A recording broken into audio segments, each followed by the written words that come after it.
All right, so welcome to the Uptics Sales Sequencing Masterclass. A lot of big updates. So overall, just I want to launch this obviously because we've had a lot of new features added to the sequencer and a lot of enhancements, a lot of upgrades, and it's probably far past due. We get a lot of questions on um, kind of the full functionality that you can use the sequencer for in Uptics. So in an effort to help people kind of just take things to the next level, I wanted to put together a four-part masterclass here. Some of it obviously kind of, scripted out here, what I want to cover, but then a lot of it just kind of open and help people with use cases and whatnot. This will not be some fluffy like webinar, seminar thing. My goal is to just give everybody hard hitting, kind of no nonsense, roll up our sleeves. There'll be some, I'll challenge everybody to, I guess, build some sequences with some of the things I'm teaching, and then, help you guys just kind of change the sales outreach in the future. There's a lot of use cases that Uptics can be used for. Most people just use it for very limited set. So I'd love to challenge everybody to use it for kind of its full functionality. So what is this masterclass? What's in it for you? Basically, I mean, if you follow the training, I can virtually guarantee that you're all going to generate more leads, generate more deals, more sales, more profits, leveraging automation, a lot of the new features, and then even AI if you're not currently using AI. So this is going to be structured into 4 calls, as mentioned in some of the communications. And first of all, I guess before I keep going, I just want to thank everybody for joining. Thanks everybody for your support. If you're a customer currently, or if you're in trial, whatever, it doesn't matter. Appreciate everyone's support. Couldn't do it without you. So on these 4 calls, first call here, I'm going to go through a lot of this agenda. I've got a lot of information buried underneath each of these little toggles, these little bullet points. All right. There'll be live Q&A. I'll help with pretty much everything. We want to get a lot of direct feedback with some of the new functionality and features that are going to help everybody kind of scale up their outreach and streamline and automate and all that kind of stuff. And then I'll even help with custom use case and build outs. Probably won't get to this today, these 2 today anyway, but on subsequent calls, that's why I wanted to do 4 calls. All right. So what, I guess I put this disclaimer in here. I don't like the kind of get rich quick scheme sort of thing. I think, a lot of this stuff, and we're all, I think, adults here and understand that, sales and outreach, it all takes time and effort. But I promise you in this training, I'm going to show you some new things that are going to help you really accelerate and scale things up and likely optimize as much as possible. I can't spell, so I guess I have a typo here. Ultimately, what does this mean? So if you don't have, I notice people oftentimes don't have a consistent process for their outreach to generate sales. A lot of people really just kind of feed like the top of funnel and just trying to keep getting more cold leads. And really the process breaks somewhere. They don't get optimal results, meaning they can't get predictability and consistency. All right. Which means ultimately you can't sustain results. And probably our biggest churn mechanism as a company for Uptics are people who don't get results, so on and so forth. And it doesn't necessarily mean that Uptics didn't work. It might just mean strategy. So one of my goals here is obviously to help people with strategies as much as possible. All right, so if that sounds cool, just some real quick, some of the things that I'm going to share with you guys in terms of results. This is in the past 30 days. We've been doing a lot of new things, some testing, some things behind the scenes with our outreach. Last month, we really scaled up and added 73. Well, we had 73 sales meetings in May. We have a little bit different marketing mechanism than a lot of people. This all didn't come from outreach, but we increased our demos by over 100% with some of the things that I'm going to show everybody. Okay, added 51 new customers and generated, or I guess added another 33% in our MRR to the business, which is pretty cool. I can't guarantee everyone's going to do the same, but at least what I'm going to show you in here is going to be an effort to help you do and kind of replicate that. So first of all, the problems just to overlay without sequences. So a lot of businesses do things manually. Manual is fantastic. But ultimately, most of our customers are small businesses. And I know almost all of you are spread thin on time. And most of you are already just using cold email sequences. So I'm going to show you how to automate the later stage stuff for nurturing, follow-up, and that kind of stuff. So you can actually automate some of the aspects of the business that can help get results past an initial like cold email sequence. All right. So reducing a ton of hours or inactive outreach. Okay. Missed opportunities. So if we can't scale up our outreach efforts appropriately, we're not going to get the results. And this is another bottleneck that I see with small businesses. You can't scale up because there are it's hard to test. It's hard to identify personas. It's hard to write copy. It's hard to do all this kind of stuff. All right. And again, I already mentioned this earlier, but a lot of small businesses I see are just launching a single sequence. All right. Expecting some gold rush. Okay. And then giving up and trying some other growth hack, which then kind of just repeats the cycle of trying new things, trying new things, trying new things. Or if we just go deeper and deeper into what we already have, accelerate testing, then we can increase our path to success. And oftentimes this also does mean multi-channel. All right. Inefficient lead management. Okay. So most people, again, are just feeding top of the funnel with cold leads and then don't do anything bottom of funnel. Okay. So I'm going to show everybody how to automate that. And especially with some of the new features that we've had, we've made it much, much easier to do. And we always had some of this functionality in the past in Uptics, but it wasn't very easy to use, self-admittedly. So this new update is going to help with that. And then we've added a ton of things for personalization at scale. All right, so if we can do all that, we can increase our efficiency to the business. We can test audiences at scale with multiple personas. We can increase conversions and ultimately maximize revenue. All right. Now, sequence use cases. Of course, most people are using Uptics for outbound sales. So I just said most users here. Some of our users are using Uptics for inbound sales. Okay, so if you have paid ads, like that kind of stuff, that kind of falls into an inbound sales. Some of our users are using us for that. Okay. And then few users are using us for lead nurturing and follow-up. And then even fewer users are using us for pipeline management. Okay. Which actually, this is completely backwards. So I know, like, even me, like, it's nice to focus on cold leads, but if you have a lead and you have an opportunity generated and you have few opportunities that you can even focus on, we should actually focus on what's going to help us convert that interested lead faster versus just feeding top of funnel always. Because with cold outreach specifically, people will say, hey, I'm interested. Doesn't mean they're going to get on a call with you right away, but they've identified themselves at least. Okay. So those, we should never forget about them. And oftentimes I'm seeing people very, very frequently forgetting about some of that pipeline management as well. So I'm going to show you all 4 phases here for outbound, inbound if you're doing it, and then lead nurturing, follow-up is for everybody, and then pipeline is pretty much for everyone. So as a quick, I guess, update, most of you, I think, are probably familiar with some of the new sequencer features, but let me just go through an overview, and we'll dive into some of these use cases as well. But we've changed a few things, starting with how contacts get enrolled into Uptics. Okay, so we have 3 different ways that you can enroll contacts into Uptics. Now, they're similar to the other ways that we had previously, but now we call it dynamic, which is effectively condition-based triggers.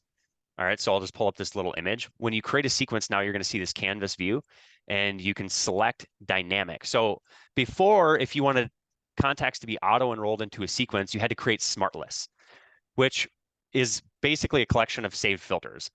Now, it's not required to save smart list. You can still do it, and I'll show you guys that in a little bit. But basically, dynamic enrollment just means you set a filter on the sequence level, and if the contact matches that filter, it's going to get enrolled into the sequence automatically. Okay, whatever filters you set. And I'll dive into more use cases, and I'll show everybody live on how that works. Fixed are very similar, except that once you basically set your filter conditions, once they're as part of the sequence, it's not going to continually enroll, meaning your contacts, once they're enrolled into the sequence, no new contacts will come into it unless you manually add it or manually add more filters to enroll more people. All right. I'm not sure who that is. We're going to, 1 second, just going to mute. All right. So fixed are basically, it's like a snapshot in time, unless you manually add contacts to it. All right. We had fixed before, and we had dynamic before, except dynamic you had to use smart lists, and now you do not. It's not a requirement. You can still do it.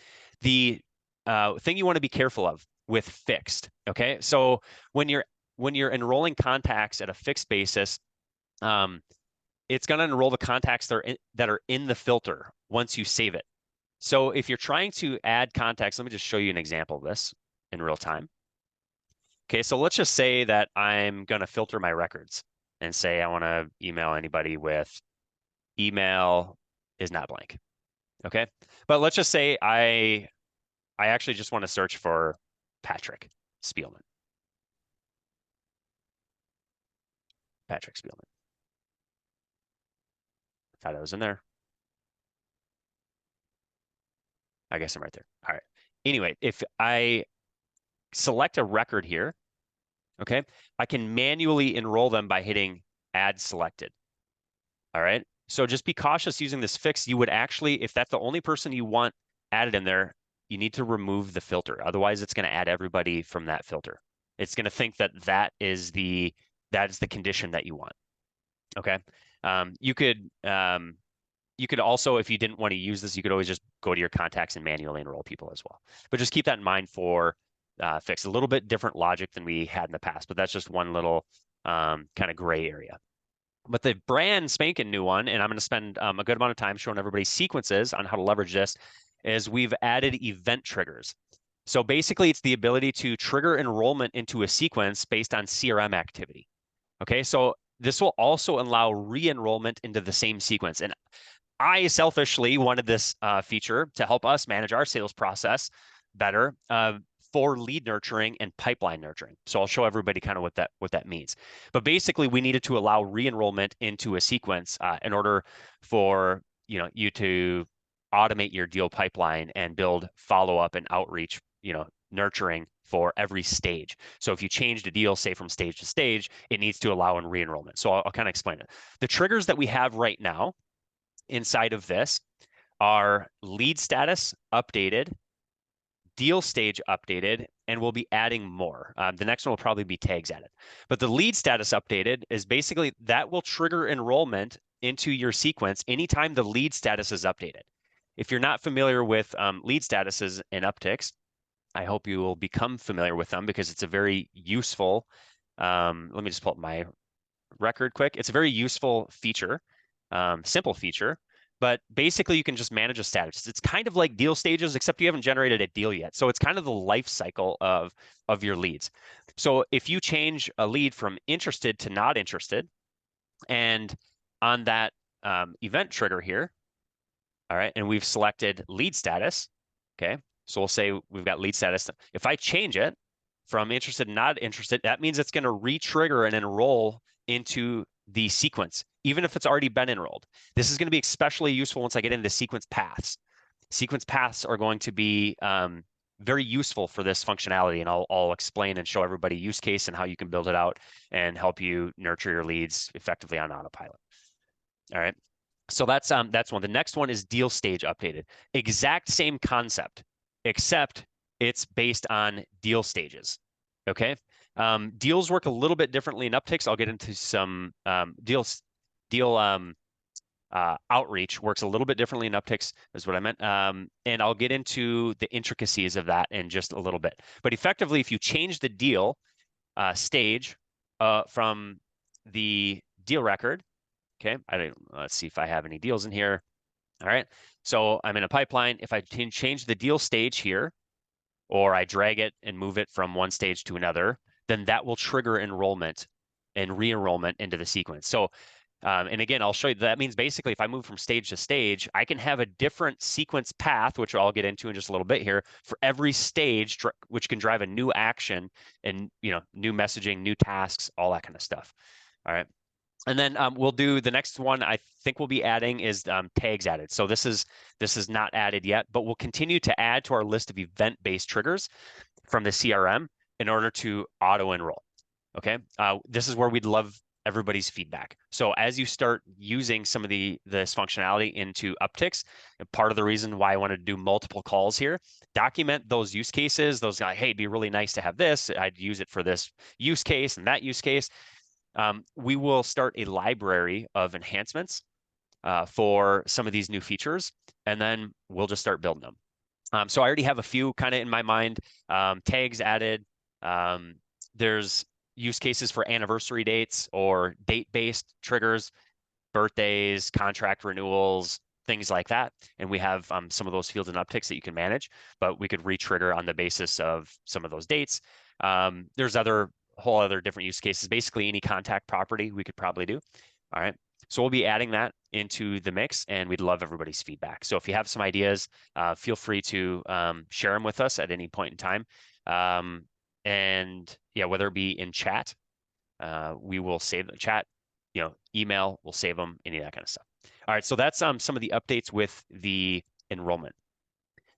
Next, I want to get into the filters quick.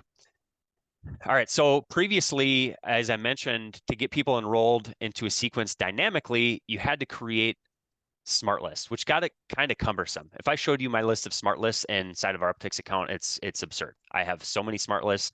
It's insane. I couldn't keep it straight. And ultimately, we had to come up with a better way for enrollment. So the filters underneath here, so we already went out through the enroll, how to get them enrolled, these things.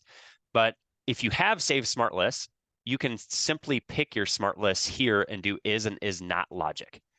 Previously, we had a whole separate UI where you would pick your enrollment and you could select the smart list. This effectively changed that UI. So now we just put it right at the top so everyone can see. If you're used to using smart lists, you can still use smart lists. All right, you just pick your smart list and you can just select whatever smart list you want, and that'll work. And then maybe you want to do smart list is not any of these. Okay, and then it'll do that. So you can do smart list is and smart list is not within that logic. You could obviously as well, you can just pick any filter. Just keep in mind, so if you have a smart list selected, you cannot add other CRM filters at this point in time. This will require like kind of a pretty massive update on our backend to do, but we'll probably add it at some point in time. So for now, you can either pick smart lists or you can filter by any other contact property in the system. Say even call it lead status, is new, interested, not interested, so on and so forth.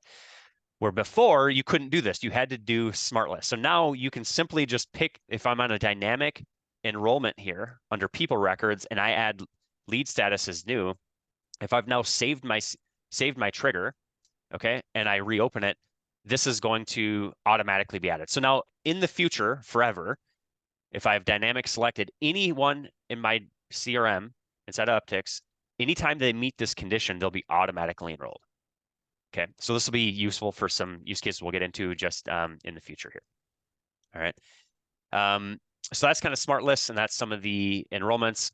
I think I went through some of this here. Let me just cover my bases. So obviously we have people records, company records inside of the CRM. So you can do that for both people and companies. Most people use people, but you can also do this for deals. And you could do this previously, but it was much harder to do. So now you can actually enroll your deals into a sequence. Okay. This is going to be more useful, I think, with paths, which I'm going to show everybody in just a little bit, but you can enroll your deals into this. All right. There's just some things you need to be cautious of with deals when you enroll. So understand that when you enroll a deal, if you use this functionality, which I encourage everybody to do, to enroll, to start using Uptics to manage your pipeline and really trying to drive conversions for the people who do show interest, understand that deals and people who will get enrolled into the sequence are just made up of people that are associated to the deal record. Okay, so let me show you what that means. So if I have a deal in Uptics, you can associate people and you can associate companies. Okay. So, I can either create a new contact and associate, or I can link a new contact. Or if I'm on a contact record, right, you can just create deals from here and it'll be auto associated. Okay. So deals, when you enroll a deal into a sequence, it's going to enroll anybody who is associated to that deal, because effectively we're just enrolling contacts or companies. So you can do both the same for people or company records. Okay, so just be cognizant of that. If you have multiple people associated to a deal, they're going to go through the same process. All right. So an example is the same email step will be sent to the same or the different contacts separately. Okay. So just be cognizant of that. Most people only associate one contact to a deal. It's not as much of a problem, but just be cognizant of that. All right. All right. So that's the next update. The next one now is the email editor. So if you've been in Uptics and you were in Uptics previously, and you have played around with an email step, you will have noticed a fairly, I don't know, maybe not drastic update, but before what you had to do is you had to pick a template first, and you always had to have a template selected. We've removed that requirement. And I think, yeah, so the pro here is that you don't have to save templates for every email step anymore. You used to have to do that. And so what it's going to do is it's going to help keep your email templates under here cleaner. So you don't have to have an email template for literally every email step. Okay. So it's just and it makes just creating an email much easier without having to save templates and all that kind of stuff. And you can still load templates. All right. So if I have a bunch of saved templates under my templates here or under your account, if you want to look at like any global templates, you can do that. You could pull in one of our templates, right? So now it just loads that into the editor. Okay, so there's no longer that need to save templates. So it's gonna just make things a little bit easier there. The con to this, the only con to this, is that if you have used the same email template in multiple places inside of Uptics, you have to update if you change the email copy in one place and you want it changed in the other places, you'd have to change it in both. Okay, so that's a pretty big change, but it is much easier. I'm enjoying creating sequences much better now that we don't have the template requirement. It was really annoying. And I'm the one that designed that, so I'm the one that blame for the original bad version of that. So the next one for the email editor is now we have A through Z testing. So previously we just had A/B testing where you could have two variations at once. But I've seen two, and even for us, we want to scale up testing to find winning combinations of copy. And two was just too limited. So now inside of your email template, you can just click the add button here. Before it added, if you're used to using Uptics, it would add a step-by-step over here. Now everything's inside of the template itself, and you can just add multiple variations, and you can toggle between them.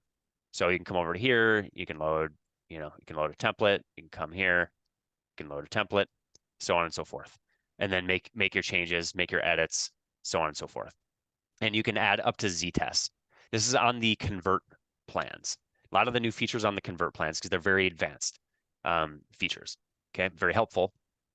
We still have the AI optimization. So we only have it for A/B tests though. Okay, so if you have just two tests, you can still select a goal, say I want more replies, and the system will auto favor one of the variations as it becomes statistically significant.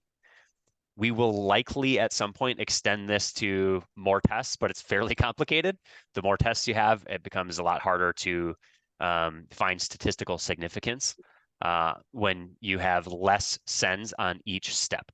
But it's still available for A/B testing, and it's super cool.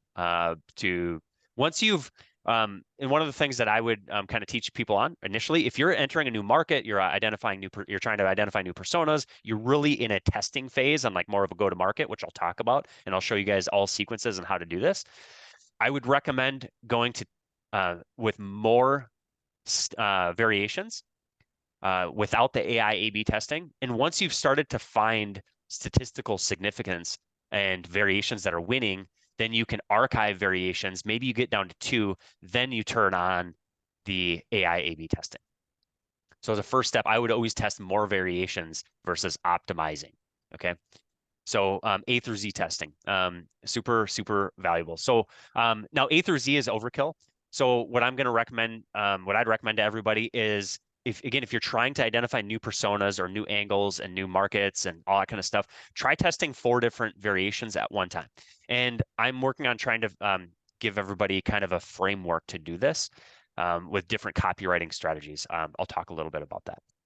All right, so A through Z testing. Lead research, the next new feature inside of the sequencer. We had released a few months back a functionality in the sequencer to scrape your leads website. Okay, so we still have that, but we've added 2 more features to collect data from LinkedIn profiles, the person, and the company. Okay, so what this is, of course, can be useful is then your outreach. And there's some differences like when you want to use each one of those. Okay, so when you want to scrape the lead's website, what will happen is if there's a website associated to the contact, we'll scrape that site. And if you don't import a company website into the CRM, then we just use the URL automatically, and we'll just go and like automatically add the company based on the email address. Okay, but this is going to be good to use if you're doing any sort of like personalization. outreach. Or maybe you have a team of SDRs or whatever it might be. You can go gather data about the lead if you're doing personalized outreach. So if you have a smaller total addressable market, TAM, you have a higher ticket offering where personalization works well, this can save a ton of time on your research. Okay.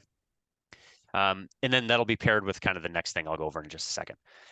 The next thing that we added is the LinkedIn URL. So let me just kind of show you. I think I might have an example what this looks like in just a second. But basically, if you have the LinkedIn URL saved in the contact record, you can select the personal LinkedIn. All right. With all of these, I should have mentioned initially, you need to save the research into the CRM for it to be useful. Okay. So for all of them, you're going to want to save it into a custom field. We're going to be adding a button to add a custom field right here. We just haven't done it yet. Other priorities, but you can add custom fields by going to settings, system properties, custom fields. Okay. So, but then once it's created, I don't know if I have custom field. This is a training account. But I guess I added one for LinkedIn. So just create that field as a text field when you do the custom field setup, and it will save that data into the CRM. All of the data will be saved in the CRM.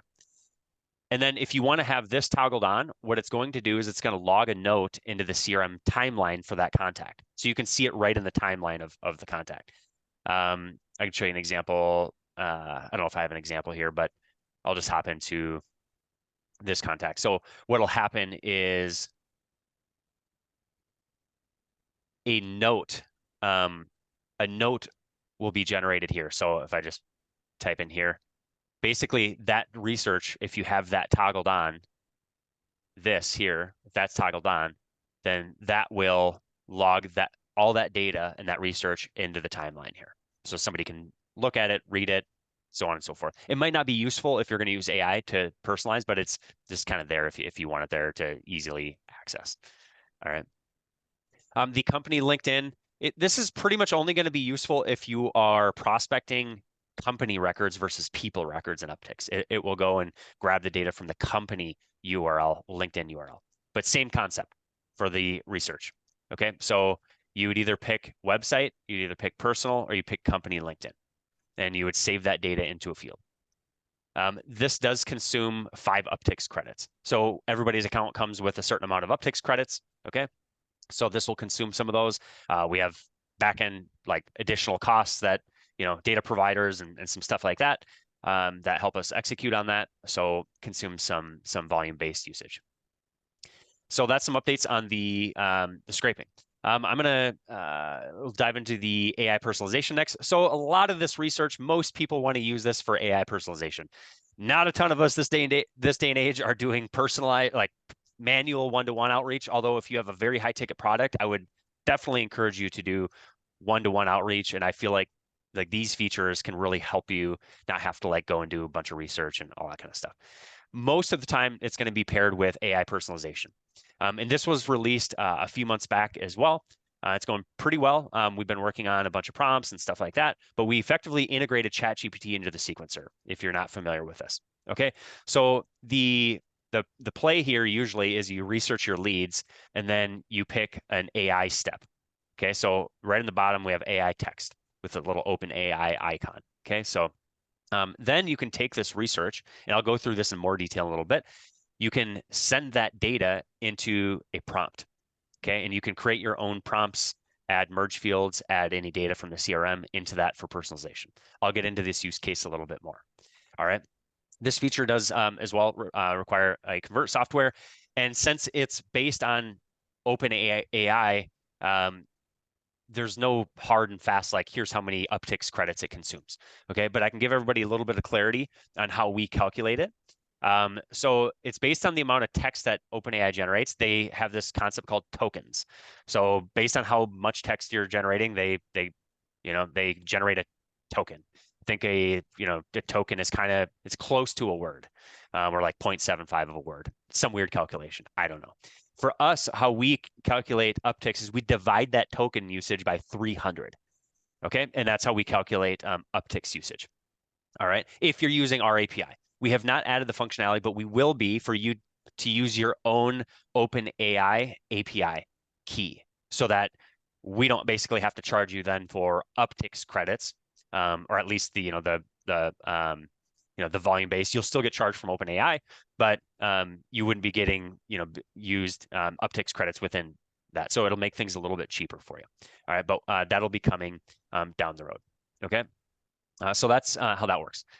I will be sharing prompts, actual prompts that we're using once we get into some of the training down here. And just to give everyone a look, I've got a lot to cover on this training. So I have a lot of different use cases for different sequences and different paths and whatnot here. So, but first I wanted to get through all the kind of updates. All right. So, but yeah, you'll be able to copy our prompts that we're using for personalization. We're still working on them day in and day out for our personalized outreach. And we're getting much higher conversion rates than just normal emails with personalization. So I think for a lot of you, it'll be useful. All right. So that's AI personalization. The last one I'm going to go over for the new updates, just real high level, because we're going to dive into sequence paths pretty exclusively for the rest of this training. Paths are going to be paramount for what I'm going to teach everybody and how to use them. Okay. But paths are just a term we just came up with, kind of copied it from Zapier. If you're familiar with their Zapier paths, we took kind of their concept and applied that to the sales process. But basically what it's meant to do is to help you create dynamic condition-based flows for different scenarios. Okay, so basically you can create different decision trees, and the sequencer will route contacts on the basis of effectively any CRM property, which is what I'm going to get into for the use cases pretty substantially with a lot of the different use cases that will show everybody on how you can use it. All right. So what this is going to help you do is it's going to help you personalize your approach to your leads, your prospects, your company, your deals, records, even your customers. Okay. Where I see a lot of times, I know most of you are using Uptics for cold outreach. So I'll just use that as an example. Most people, they're building a big lead list, and then they're creating one sequence with one set of email copy, and they're dumping everybody into that one sequence. Most people are doing that. And they're not splitting by personas. And they're not writing copy or tweaking their copy slightly for their personas. And they're not doing multiple tests at once. So I'm going to show everybody a go-to-market strategy. If you're just trying to figure out like how in the heck to get initial results with cold email, which it is hard to do. And it's hard to do because people respond differently to different variations. If you're prospecting VPs, owners, directors, managers, and you're sending the same messaging to the same personas, it's a lot harder to get results. If you're sending the same messaging to the same industries or the same company sizes, it's harder to get results. And even if you do get results, you don't know where the results necessarily are coming from, which then it doesn't help you be smarter with your outreach and who to target in the future. So that's a big reason why we built Pass. There's some activity-based benefits to this as well. So we can do different things based on like actual activity. But the big reason we built Pass is for like a massive testing ground effectively, and for people to segregate and separate their data on the basis of attribute from the CRM. Okay. So it's similar to event triggers, except it's configured mostly for data segregation versus activity-based outreach, although you can do some of it. We will be adding more activity-based triggers in the future, like if this email is opened, do this thing. But at this point, we can do it kind of with Pass, but it's not as specific. Although email opens and link clicks are very inaccurate. So it's at this day and age with all the privacy and whatnot, it's almost pointless. Not pointless to do. It's still beneficial. It can help in a lot of regards, but it's just not as valuable as it once was because of that. Pass, of course, it's more advanced. It requires convert as well. And just keep in mind, I put a little construction thing. This is a very advanced feature and functionality. We've made a ton of backend enhancements to the sequencer as well, just from a loading optimization and like a whole bunch of stuff. But with Pass, it's very intricate, and there's gonna be some kinks to iron out. This is why part of the reason why I didn't want to just launch a masterclass and just have a recorded video and send it to everybody, because I couldn't get feedback. Okay, so a big part of doing this is getting everyone's feedback here so that we can optimize, perfect it, and then improve its performance over time. Okay. All right. So to create a path inside of Uptics, all right, what you're going to do, you can only add a path to the end of basically a string of actions. Okay. Oops. 1 second. And just for navigation purposes, I know when I announced paths, I might have done a little bit of this, but this is a canvas view, so you can move things around. I'm on a Windows, so if I hold Control down and then I scroll my mouse in or out, you can do this in or out thing. Otherwise, down here, you can zoom in, you can zoom out. All right, you can recenter, and it'll recenter. But adding a path, you can add a step to the very end of a path, okay? So once you've enrolled contacts, you set your main trigger here. What a path is going to do is then it's going to filter those already triggered contacts. And I'm going to show you a million different use cases on how you can leverage this to just kind of accelerate and you know, manage your outreach more effectively. Okay. So that's the concept. But basically what we're doing is we're splitting contacts on some condition, some property. So it looks just like triggers effectively, except you can't pick smart lists at this point. But you could say, let's just say, I'm just going to give you a quick example. I'm going to go through all these examples in a little bit, or on a subsequent call. On the next call, I'll get into different use cases, and then the calls after that, we'll get into actual open, like helping everybody build these things and all that kind of stuff. But just to give you a quick example, let's just say I'm going to do a multi-channel sequence, and this path I want for people who email is blank and phone number, email is not blank and phone number, let's say, is blank. So we would call this like a email only path, okay? Paths are effectively, for everyone's knowledge, sequences inside of sequences. So you're going to have the ability to set all your settings again, which is actually very useful, especially for cold outreach, because you might be targeting a certain segment of the market with this path, and you want to send emails from a set of email addresses. And then your next path, you might want to assign and send from different email addresses. Okay, so you effectively have all your same sequence settings underneath the path. This one might be email only. Then this one might be, let's call it email and phone. All right, so on and so forth. So I would just set my filters accordingly. All right, and I'll get into that in a little bit more. So I'm not going to go over these ones. I'm planning on, with this training, I'm going to be creating kind of more of an actual, like a full-on masterclass to put inside of the ramp up product for training. So I'm not going to go over these. These are just other features and stuff like that. All right. So that's sequence paths. That, for the most part, is all the new flashy, shiny stuff that we've added into the sequencer. So it's a lot. With all of this, and with sequence paths especially, the next thing I want to just kind of surface here is the importance of list management. So before we kind of dive into all the use cases, which it's looking like we'll probably have to get to on the next call, I'll give everyone a preview before we end this call here. It's going to be important to just make sure you have your contacts and your lists dialed in as much as possible so that you can route people to proper sequences and paths, and then really scale up this testing. So there's a couple ways that you can do this. When importing lists into Uptics, first of all, if you're not familiar, we auto tag each contact with a timestamp, okay? But there's other ways to separate your lists during the import process, okay? So during the import process, you can turn this little toggle on to upload an existing, or create a new static list, or add those contacts to an existing list, okay? So this is going to help you segregate and separate your data and your contacts into certain lists, okay? So that's one way you can do it, is just adding them to a static list. Another way that you can do it is, and I actually like this way, is creating a custom field in Uptics called list name. The only downside to this is that in your file that you import into Uptics, you need to add a column to that file with the actual list name, and then you have to have that name of that list on every contact, every record of that. But I like this because then once you get into, if you were to come into your contacts here, just close this out.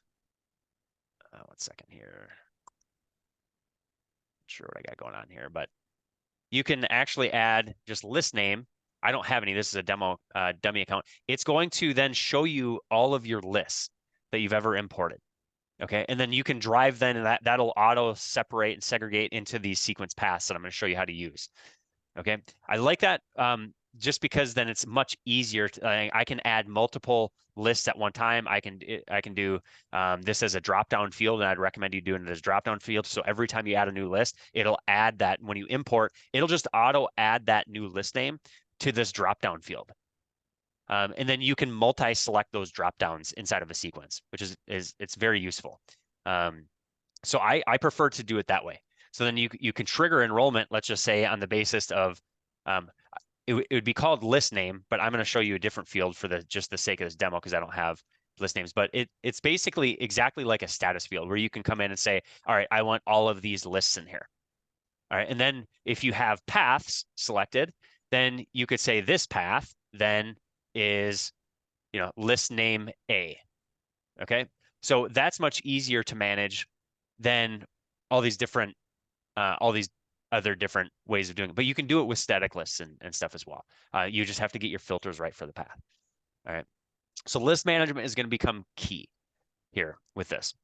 All right. Now that I've covered that, the next thing I want to go through before I get into some of the use cases, and I'll go over the use cases just high level on this call, and then we'll actually dive into building and going over each use case and what I'll recommend. But first, one of the hardest areas because most people are using Uptics at this point for cold email.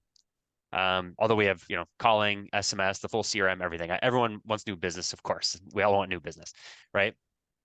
So, and even with our clients, it's hard to get results. So here's the best way to get results and how to get results faster moving forward for everybody. So this is going to be very useful. First of all, not everyone on this call is probably like maybe to me, I've beat a dead horse on email deliverability.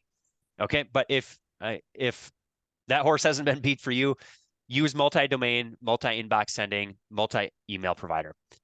If you're unsure what strategy to use, on my YouTube channel, Cold to Gold Selling with Uptics, there's a Cold to Gold Masterclass with email deliverability videos, all that kind of stuff.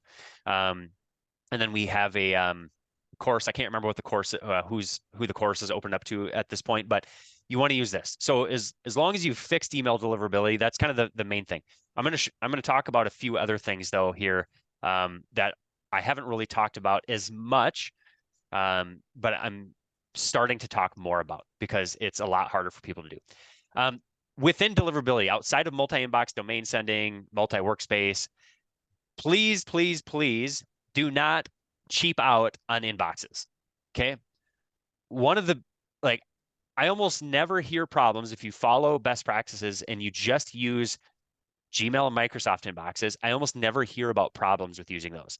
When people reach out to us and have a problem with, say, deliverability, it's usually because they tried to save money somewhere and it comes at a cost later. Okay. So just always best practice, buy from Gmail or Microsoft directly. Don't buy from a reseller. Don't buy overseas. If you're targeting US based companies, use US based Gmail and Microsoft or Canadian workspaces for Gmail and Microsoft. Okay. If you try to save money by doing these, there's a big trend in cold email because multi-inbox sending became a very big popular movement. Then the next batch of companies were created for people to then save money on Google and Microsoft inbox costs because it's like $7 an inbox. Okay. So these custom email servers started to become popular. It's effective. It can work for a short period of time, but it's effectively a big house of cards. Not to go down a big rabbit hole. Ultimately, it's going to just cost you a lot of time and money by worse deliverability in the long run and wasting a bunch of time on it. It can work for a period of time, but Google and Microsoft trust their pool of IP addresses more than they trust outside IP addresses. Okay, so that's the long end of it.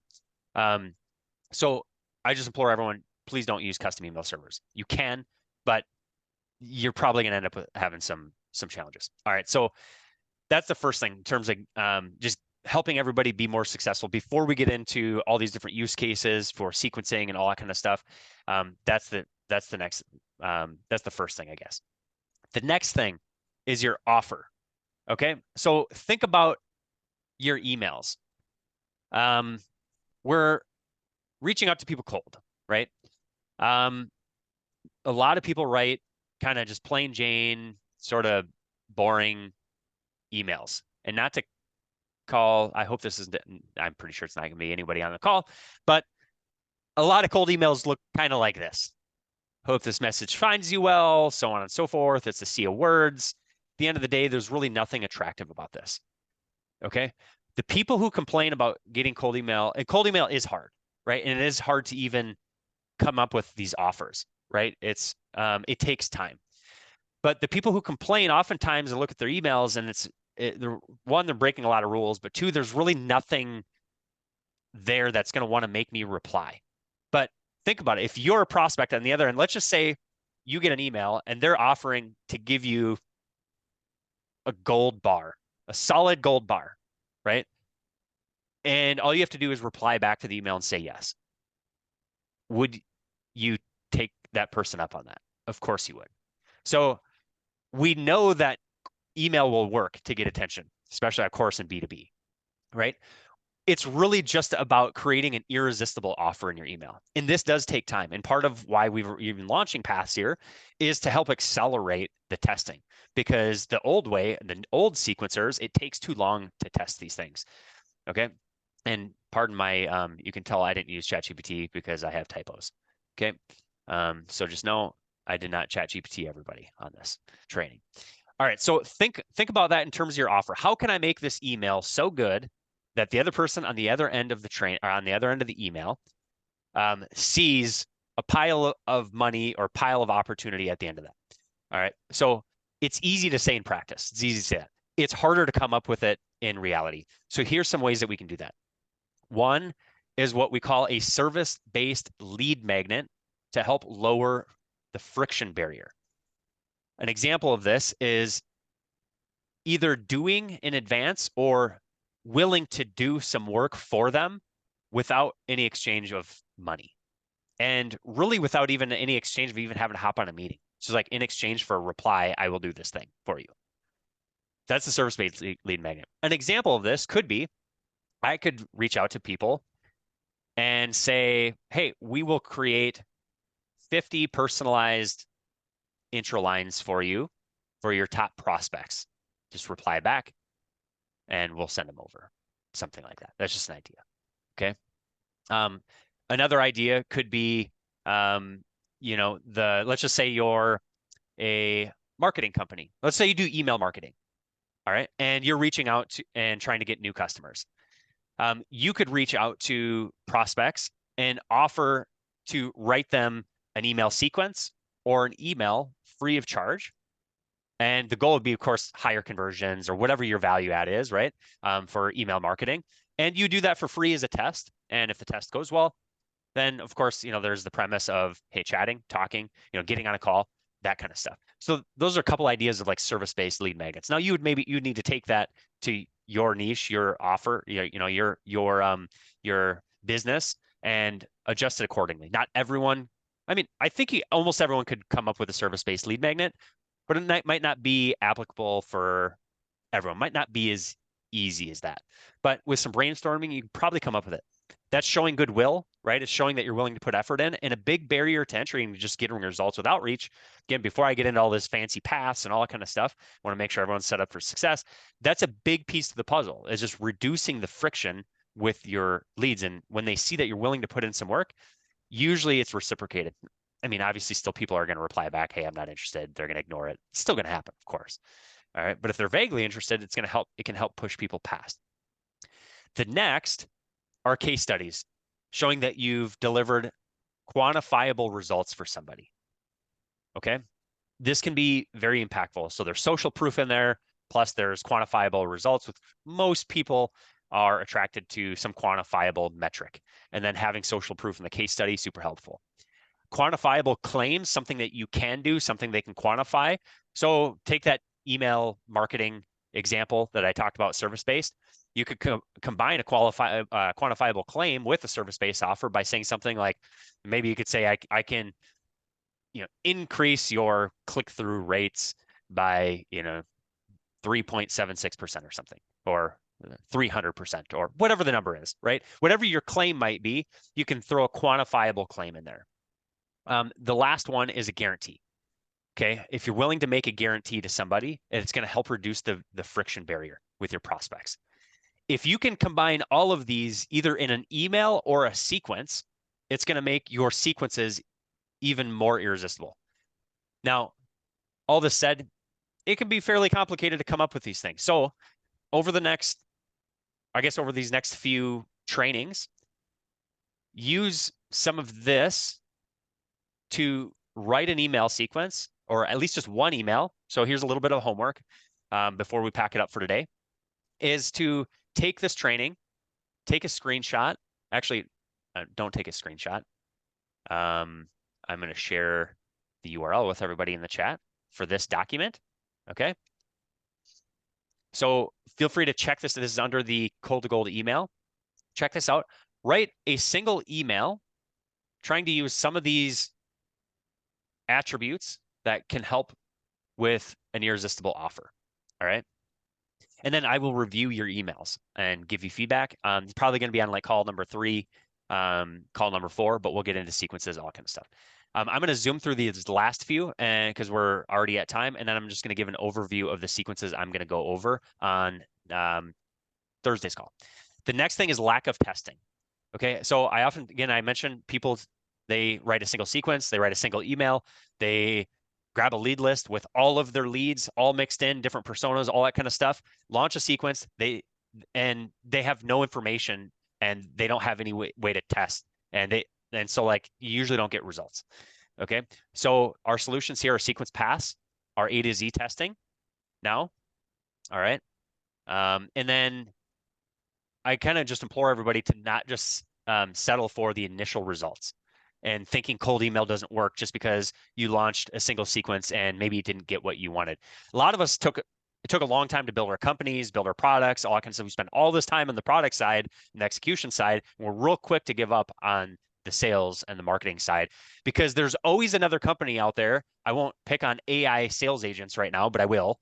A lot of people promising, in the next growth hack, the next shiny object thing. And with the allure that it's much easier than what you're currently doing. The latest trend in sales and outreach are these AI sales agents, which for outbound sales are complete garbage at this stage of time. So please don't fall for it. There's companies out there selling it for $3,000, $4,000.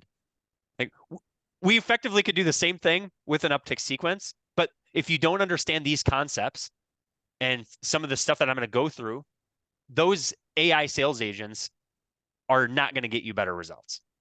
Okay, so understanding that. And the next thing is volume. People simply don't test with enough volume. We do have unlimited fair use contacts and Upticks. The convert plan it's set at 250,000, which covers, I think, 99.9% of people. There's going to be some people that it doesn't cover. And then unlimited email accounts, which I think we're at 100 fair use. Okay, we'll usually increase one of these for people as a one-time courtesy, but we will not increase both without a custom plan at that point. So basically, we can't just have unlimited, basically. But now with less volume restrictions, you can test more. Relevance and personalization. So we'll get into this. So our solutions are pass, the data collectors, and the AI copy, and then nurturing and follow-up. So again, pass and then automated sequence enrollments. I'm going to get into that more on subsequent calls.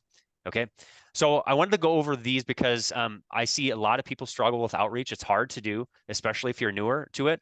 And I thought that was would be super valuable to go over before we even get into pass. So quick overview, and then I'll wrap it up for today. As the outbound sales sequences we'll go over, I am in the process of creating a template library. So when you go to create a sequence, we'll have pre-built templates for everybody. It is not released. Okay, so if you have ideas, feel free to share. And we will try to add that to our template library. But some of the sequences I'm going to go over are persona-based sequences, paths, so splitting your contacts automatically on the basis of an attribute, job titles, seniorities, firmographic-based paths, so more company-driven information, company size, industries, keywords, that kind of thing, and how we can split them on to different paths and why it's useful. Go-to-market paths, which are basically a combination of persona and firmographic paths. Okay, so this is a very advanced sequence. It's kind of paths under paths under paths. So if you're in a testing ground, you're in a, you don't know where you're going to convert. Maybe you're going to launch a new offer, or you just don't know where you're going to get results with your outbound at this stage because maybe you haven't done it, you could test effectively a big dump of leads, and the sequencer is going to automatically filter and segregate them into different paths. And then inside of those, then we can analyze all the stats separately inside of each path. Because inside of the way we've structured this thing is each path under your stats now, you're going to be able to toggle between each path, and you can gauge your interested rates and all your stats right inside of one sequence for all of your paths. So then as a go-to-market strategy, you can start to identify where you're getting better results. You can also tweak your messaging easily inside of a path. And I'll show everybody this because we've created a very easy way where if I have a path here, right, and I want to copy that path, I can just paste it here. And then I can just make incremental changes. I might want to change my messaging up ever so slightly for that persona, okay, to make it more relevant to that person. Then you can see your stats based on that path and see where you're getting results. That is going to eventually allow you to hone in on less personas and really then over time perfect your messaging. Because again, I see people just try that one sequence, that one copy, one big lead dump, and they don't get results and wonder why and think outbound doesn't work. And it's kind of a sad story. All right. Activity-based pass. So like email opens, stuff like that. Multi-channel pass, pass by email client provider. Simple cold calling ones, AI. This is where I'm going to get into prompts. I actually have prompts that I'm going to share with everybody. They are in here. Everybody has access to this file now. These are the AI prompts that we're using. All right. So I'll dive into more detail on this. An email recovery path. Won't go into too much detail there. And then I love these ones, lead and deal nurturing paths. So how to automate our outreach on the basis of lead status and deal stage updating to build entire sequence journeys, sequence paths on every stage, every status. So every single lead status, every single stage has an automation, a follow-up to help you push more deals through the pipeline. That's going to be a great one. I'll probably briefly go over some inbound sales sequence. We have a lot of inbound leads that come in, so we use inbound quite a bit. Some workflow sequences, and then I'll go over some troubleshooting. I don't have all of this stuff built out. I'll be building some of this stuff out as we go. So sorry I'm 8 minutes late here. There's a lot to go over, a lot more than I wasn't really sure how long it was going to take me to go through all that. But this is recorded. Fantastic. All right. So I will make sure that this will likely get uploaded. I don't know if I'll upload it to the YouTube channel or what I'll do. I might clip it up a little bit, but it will definitely be saved into Ramp Up eventually, and I'll make sure to share the recordings with everybody once we're able to upload them to YouTube or Vimeo. All right. So tomorrow I'm going to, or sorry, excuse me, Thursday, I'm going to go over all the different outbound sequences for different paths. And then we'll dive in and peel the onion back. After that, we'll get into use cases. So as we're going through this, just start testing some things out inside of your Uptics account. And then eventually I'm going to open it up to actually helping everybody. We can dive into your particular sequence, your particular paths, your particular use case, where, if you have questions about where maybe you should focus, I'll help answer any of those questions, so on and so forth. So that's all I have for this one today. I know there's a couple questions. I will stay, and I know I'm past due, so if anyone has meetings, you can jump off if you want. I will stay and answer questions as long as I possibly can. And I think I have my calendar open after this, so I'm happy to answer questions. Stephen asked earlier, which I was rambling on here, can you enroll from multiple sequences into a new path, multiple persona into a single nurture? Stephen, I'm not sure I understand that one exactly. Can you enroll multiple sequences into new paths? So right now, though, if I understand this, hopefully this answers the question. A contact can only be in one path at a time. All right, so a contact can't be in multiple paths at any given time. So if it's in this path, it can't be in this path. If it's in this one, it can't be in that one. So effectively, we don't want there to be too much overlap. We will probably have an override at some point in time. If that answers the question, hopefully it does. What another thing you might have meant is, can you be in like just multiple sequences. If I have several sequences, it can be. So contacts can be in multiple sequences at any given time. That's where list management is going to become key. All right, so a contact could be in a cold email sequence and then also a lead nurturing at the same time. Thanks everyone. Thanks Doug. Thanks for the props. Thanks Simon. Thanks Aaron. Thanks Heather. Thank you for the thank yous. I appreciate it. If there's any more questions, feel free to put them in chat. You can also unmute as well if you want to just ask me a question. I am here until everybody until there's no more chats or there's no more questions. So Thursday I will be diving into the actual different use cases for all the different paths and settings and setup and all this kind of stuff. So you can take the next steps of leveraging paths, AI personalization, and a lot of the new sequencer features to your advantage. All right. If there's no other questions, I'm going to pack it up for today. Thanks for your time and attention today. Hope this is a starting point to helping you accelerate outreach and sales. And we'll see everybody on Thursday.